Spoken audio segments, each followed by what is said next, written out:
Welcome to my weight loss journey, day 64.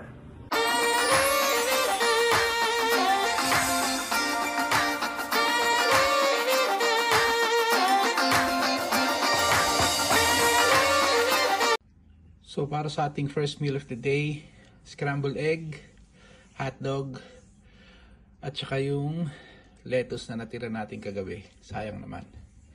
So let's eat!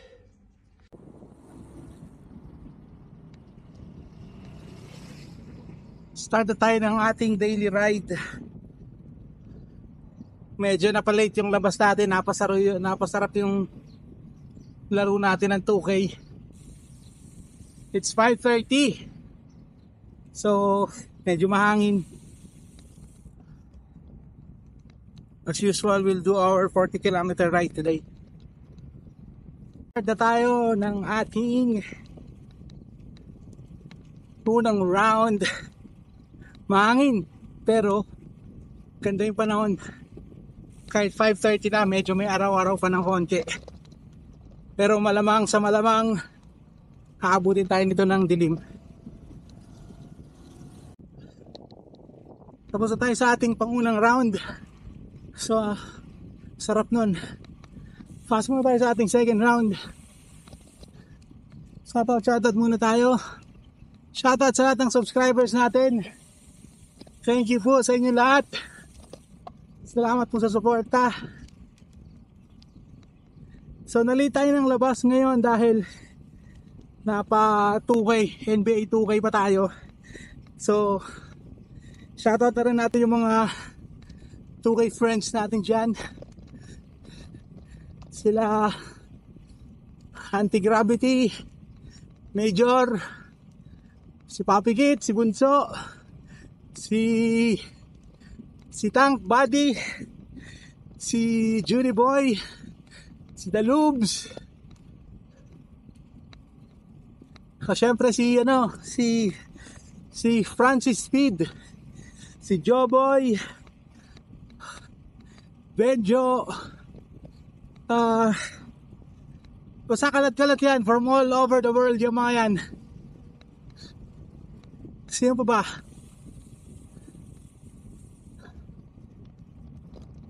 So yung mga hindi ko na banggit, next time na kayo.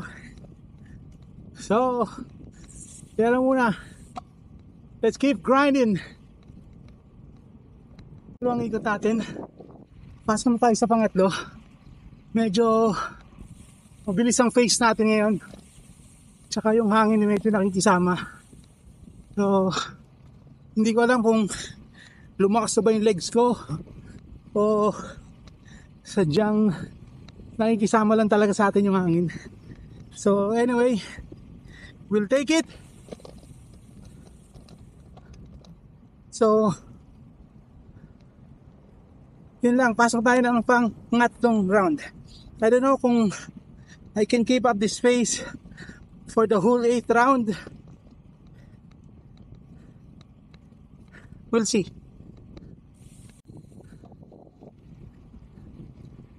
So, lubog na yung araw. Padilim na. So, medyo mabilis yung pace natin doon. Nag-average siya tayo na 23.8. So, patapos na tayo ng pangatlong ikot. So, pasok na tayo ng 4. Pero mukhang mabagal na tayo. Sinagad ko na yata yung first 3 round. Pero we'll see kung anong kahihinatnan. Baka pagbalik natin dito madilim na. Buti na lang nakabili na tayo ng ating mga ilaw. So ito, pasok na tayo sa pang-4. Let's go. At itong pang-4, medyo madilim-dilim na. May ilaw na rin tayo.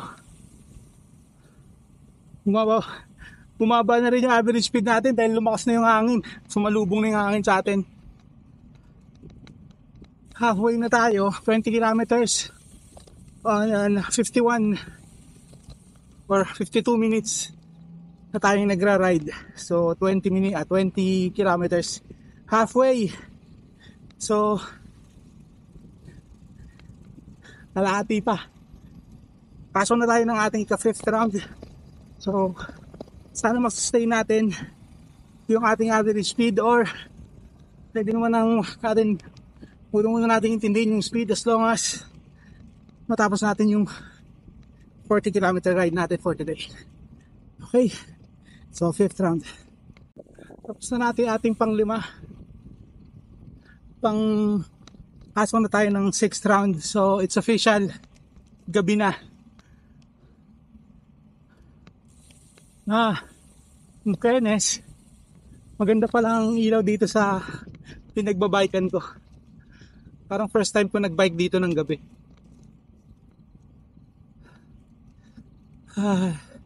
So ito, pasok tayo ng 6th round.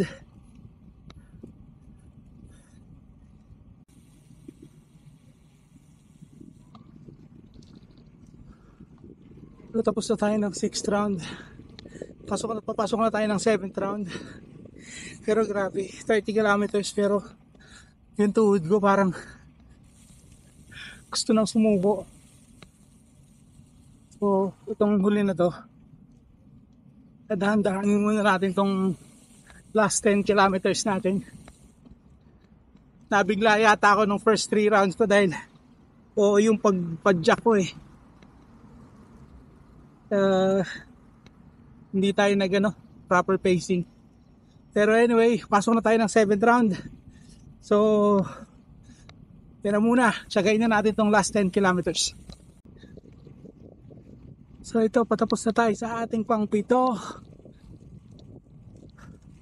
Sa pang-7 round, patapos na tayo sa pang-7 round natin. So nakaka-relax din magbike pag gantong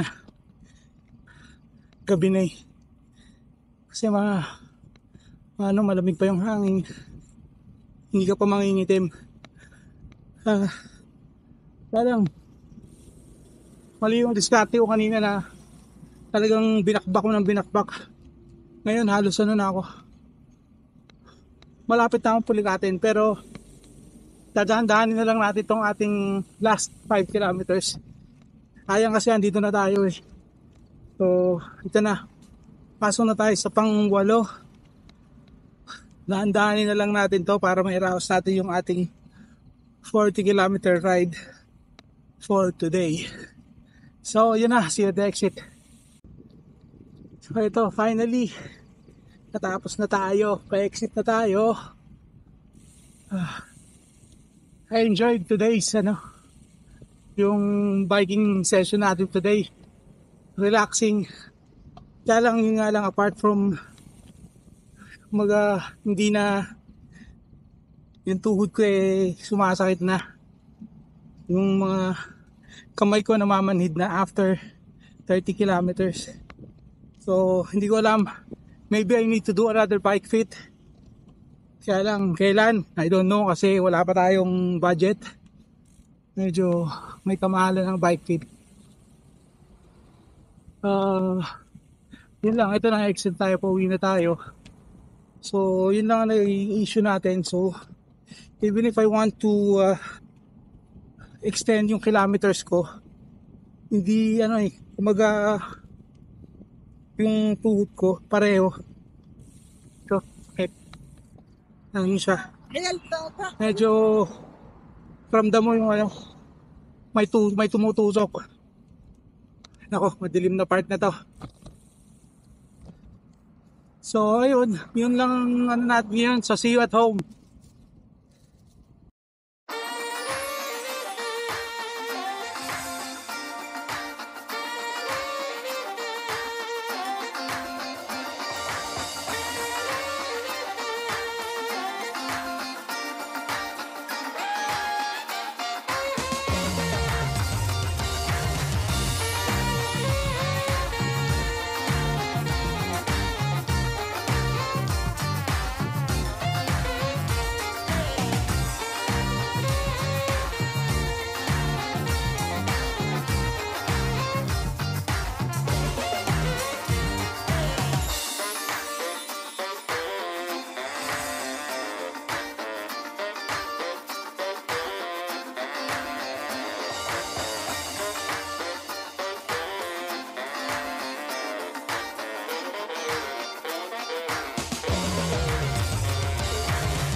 Home sweet home. 40-kilometer ride for the day. Done. Thank you, Lord, for the safe ride until tomorrow. So now let's see how much weight did I lose today.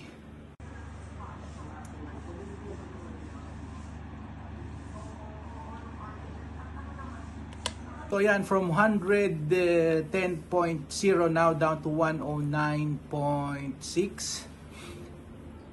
So yan, ano na, at least medyo consistent na yung pagbaba ng ng weight natin. So sana nga magtuloy-tuloy na siya consistently para maabot natin yung 100 kg before 90 days.